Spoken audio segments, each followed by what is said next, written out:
Ay, taas naman ang grades ko. 99 ako.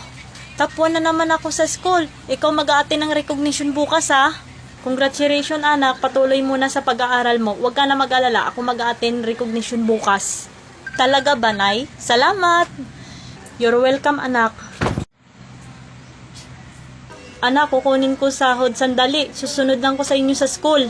Okay, sige Nay, mag-iingat ka.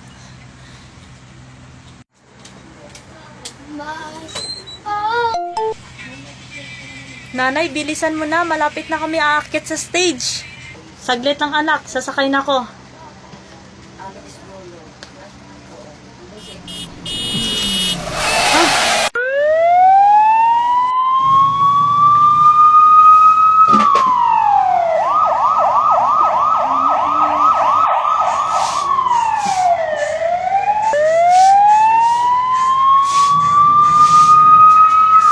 Hello ma'am, yung nanay mo, nasugod na sa ospital.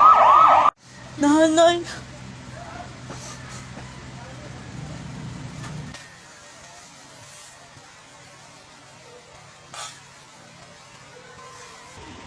Nay, bakit ba ko iniwanan?